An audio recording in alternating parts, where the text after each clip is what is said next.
From up on Poppy Hill sits a flying flag, put up by a hag. No, it's actually a pretty young girl who's kind of a drag. Well, not really. A story about a girl who meets a boy, which brings her tons of joy. I made this song on the spot. I hope you enjoyed. I really hope you enjoyed.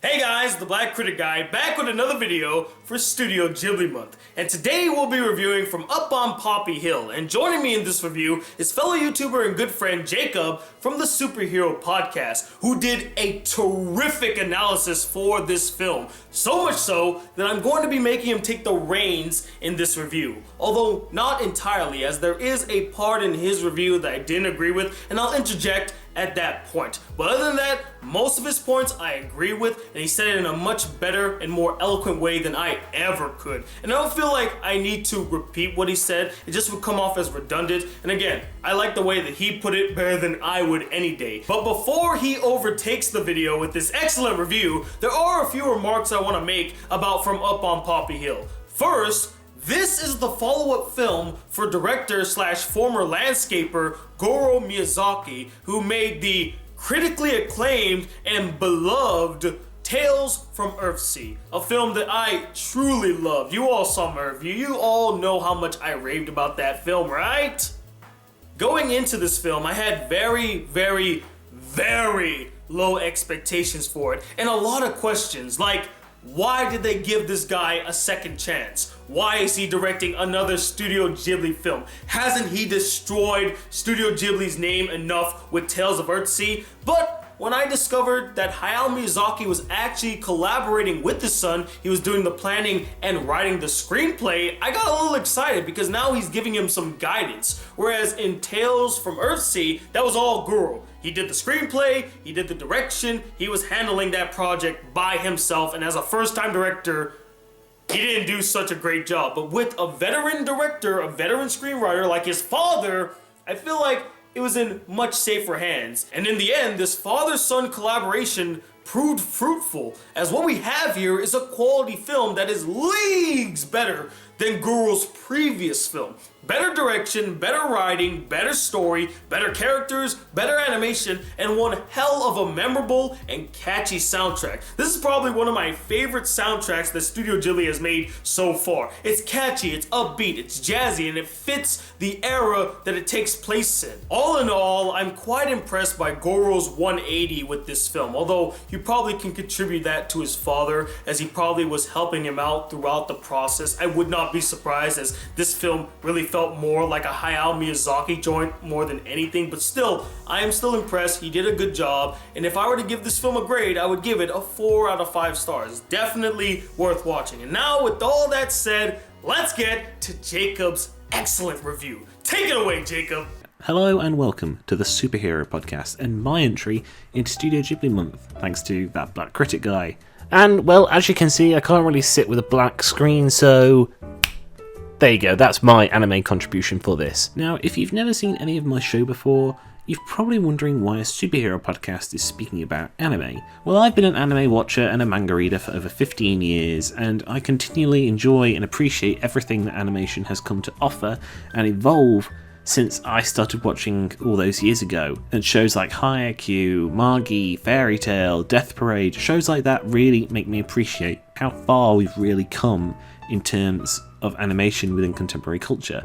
And, well, I enjoy Studio Ghibli films a lot, and I wish to show why I think this strongly about their work. So, let's begin. So, when I was asked to participate in this special series, I was offered a good selection of films to choose from. But out of all of them, I decided to choose From Up on Poppy Hill.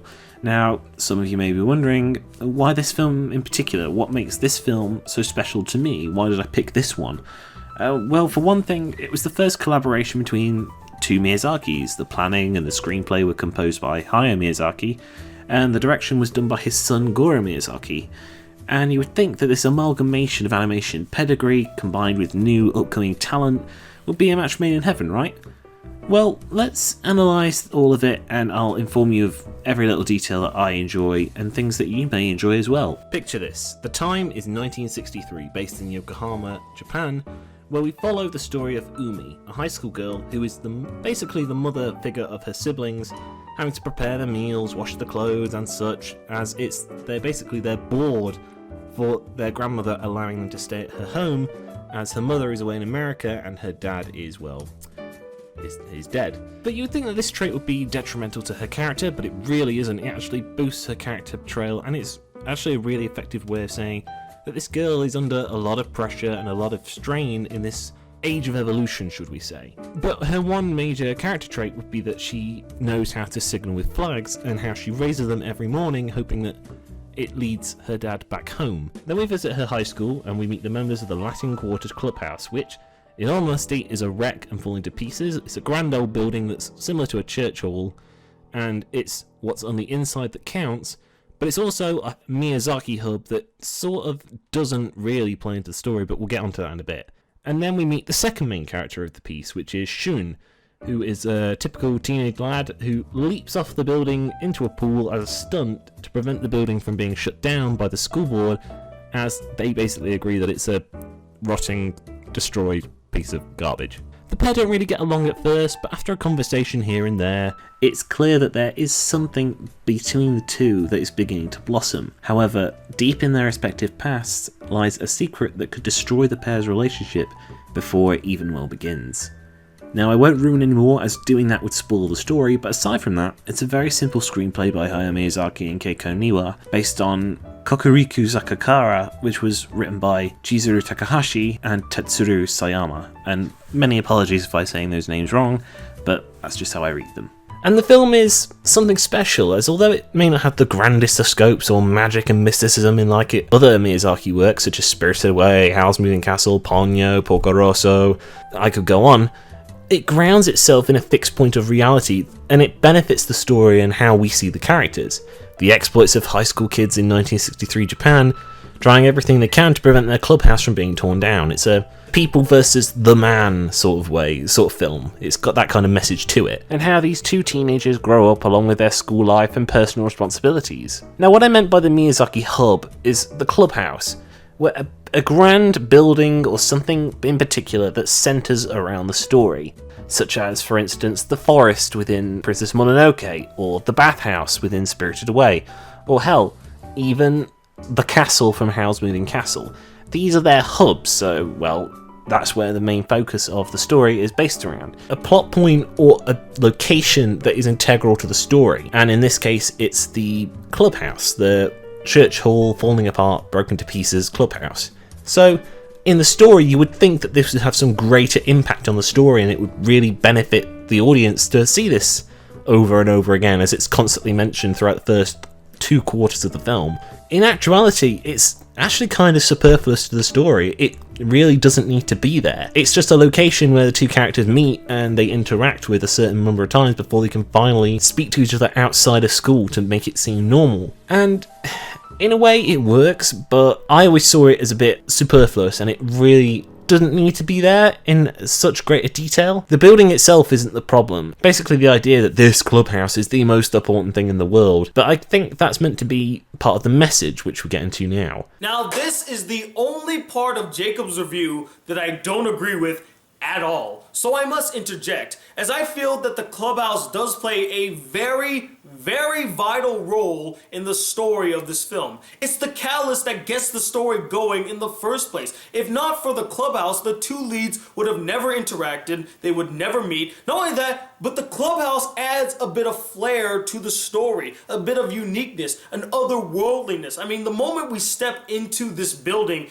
it was exciting, it was unique, it was interesting, it was the most interesting part of this film, and it adds a new dimension to the story. I like seeing this clubhouse, and I would have loved to see more of the clubhouse and all the members that are a part of the clubhouse and the various clubs in said clubhouse. Now the message is basically, throughout the film there's this theme of evolution, like shaking off the chrysalis and coming out new, out with the old and in with the new, etc, etc. In a way, is reflective of all of society within contemporary culture nowadays. We try to get rid of old technology to replace it with new ones, and we don't normally try to incorporate the old into the new. And this film's message feels like the end of an era. It's really evident.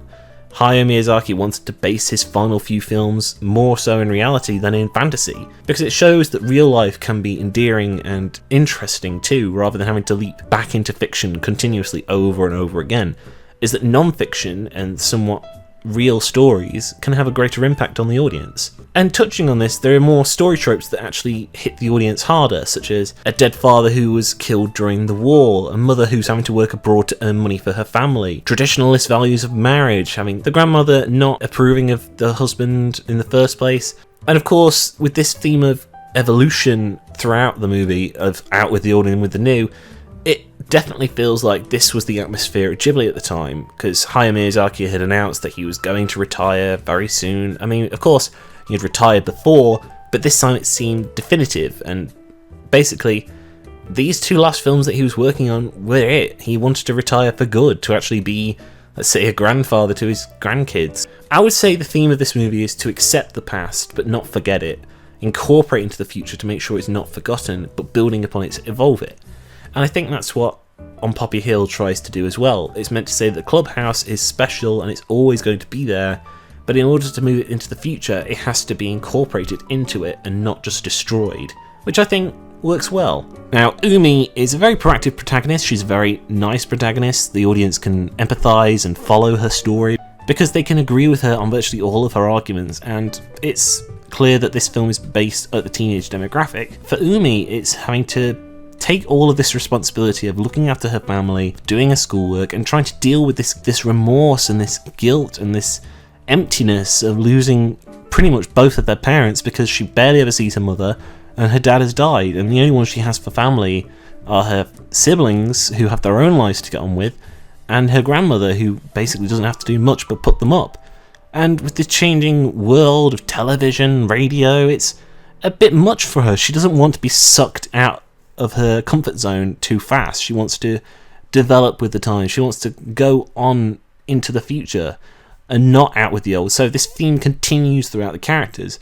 She doesn't want to forget certain things, like she doesn't want to forget the flag signals, she doesn't want to forget her family, her father. As for the cast, you have Masami Nagasawa as Umi and Sarah Bolger as Umi, and both did their roles perfectly. They really did accentuate themselves, and I would recommend either version to listen to because both are stellar casts, both are stellar performances. And on to Shun. Now, his character is very slow to warm up to, and the character arc is slow and it's very weak at first, and it really does pay off towards the last half of the film because you know his backstory, you know his motivation, and you know his dilemma that he has to deal with regarding his family and his past. And I think that was really admiring because all of these stories are something that could be based in reality, such as adoption, sibling death. Certain things like that can resonate well with any audience, and I think that's where this film succeeds, in choosing select themes and motifs that all audiences can resonate and empathise with. Now, before you go ahead and think that Shun is the weaker character, he really isn't. He has an interesting plot and interesting motivations, and although he takes a little while to warm up to, he is a worthwhile character that does work well with this kind of story and work well with his side protagonist, which is Umi. And I would say that although his story gets a little confusing at times and you'll be left scratching your head and wondering if this is a certain path they're going down, I would say that was the point of Hayao writing him like this. Should we either support this character or should we dislike him? Should we find him interesting or uninteresting? I think it works both ways. I think it's really clever how they made this happen. And all the plaudits go to Anton Yelchin and Junichi Okada for their performances. Normally there's a case where there's one protagonist who doesn't really work within Hayao's films, but I think honestly both work well and both perform excellently. So for those who are wondering whether they should watch the English or the Japanese, watch both. It really doesn't matter. It's very, very well done. Now the music is absolutely fantastic. It's a great composition of jazz, swing, some accordion music here and there, some light piano. It's absolutely fantastic, and the first time I saw this movie, I went out and immediately bought it, and you can easily tell why. It's fun, it's catchy, it's sincere, and it's emotional. And all the plaudits go to Satoshi Takebe, apologies for mispronunciation, but his score is effortlessly composed and it's really, really beautiful.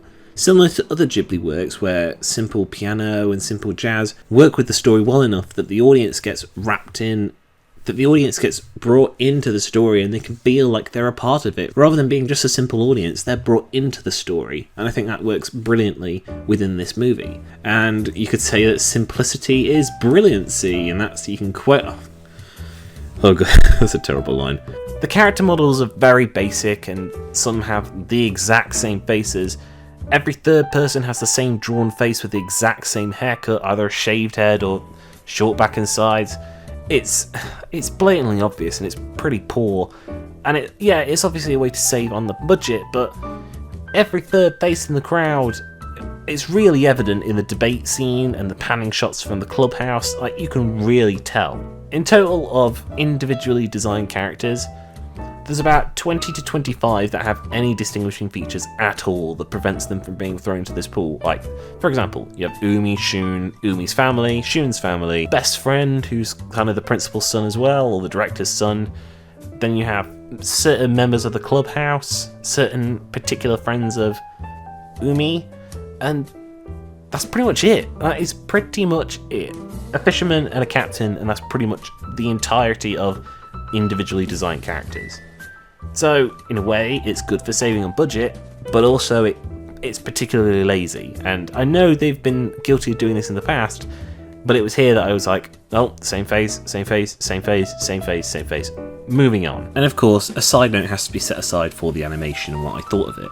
It's not as grand and spectacular as Mononoke or Howl, but it has its own special sort of style that minimalist really works well for this film. It doesn't have to have loads and loads of scenes of thousands and thousands of people, hundreds or just about 20, of people showing cleaning a room or exploding boat or simple running or a bike ride. All of these scenes blend perfectly together and the animation, as usual, is fantastic. Hats off to all of the artists and especially off to Hayao Miyazaki. And in terms of animation budget, it probably didn't have the highest, but it certainly shows that people respect simplicity. Rounding off this entire film, basically the film got very positive reviews from critics, and I'm not surprised because it's a very good film. It doesn't have to be one of those grand gestures that shows, wow, it's My Neighbor Totoro, wow, it's Howl's Moving Castle, wow, it's Spirited Away, wow, it's Porco Rosso, wow, it's Ponyo. Nausicaa, Mononoke, like, all of those films are very, very good because they set themselves in this fantastical nature and of beasts and monsters and magic and things like that. But this one is just simple human emotions, human problems, and human archetypes that we have to deal with, and that's why it resonates so well with the audience, and specifically why it won the 35th Japanese Academy Prize for animation, and not considering its competition, which was, well, pretty poor that year. I'm not really surprised it won. Anyway, my overall feelings in the film, it's definitely worth a watch. It's one of Hayao Miyazaki's best films because of its simplistic nature, because of its brilliant soundtrack, its really endearing story, and its interesting theme, as it is absolutely an underrated classic, I should say, of Miyazaki. And I would recommend all to go and watch it. It's a very unique film to watch. It's not like all of his other works, and it's basically a callback to show that he can do really good storytelling that doesn't just rely on fiction and fantasy. Definitely worth a watch, and I would easily recommend it. My rating for it is 4 out of 5. It does have some problems here and there, such as the character models and the setting sometimes, but in actuality, it is fantastic and I would definitely recommend it. So until next time, thank you very much, Tony, for inviting me on this month. If you want to follow me on Twitter, @TheSuperheroPod is where you'll find me. And subscribe to my channel if you haven't already. I'm sure the link's down in the description below. So until next time, ta-ta, my friends. Oh yeah, you all saw this coming. You know for a fact that we can't end any review on this channel without doing a proper BCG outro. But as always, guys, we're not the end-all be-all opinion when it comes to From Up on Poppy Hill. We would love to know what you guys thought about the film as well. Did you absolutely adore it? Is it your favorite Studio Ghibli film? Or did you find it really boring and dull and Goro strikes again? And let me know, what is your favorite period piece romance? Comment below, let me know, and I want to take this time to personally thank my buddy Jacob from the Superhero Podcast. I've done a bunch of podcasts on his channel. Please go check him out. Go show him some love. He did a great job with this video. Thank you so much, man, for joining me in this review. And as always, stay tuned for more Studio Ghibli Month reviews. We still got 5 more videos, guys. 5 more. Get excited for that. And if you'd like to support the Black Critic Guy just a smidge more, why not donate to my Patreon account? Link is in the description. And if you'd like to send me any fan letters, send it to this P.O. Box right up here. And if you want to see more videos on this channel, not miss out on a single BCG Studio Ghibli Month review, and be a part of the Black Critic crew, hit that subscribe button below. Like this video if you really enjoyed it. And I'm Tony Wild II, standing up on Poppy Hill as the Black Critic Guy. Till then, peace, YouTube.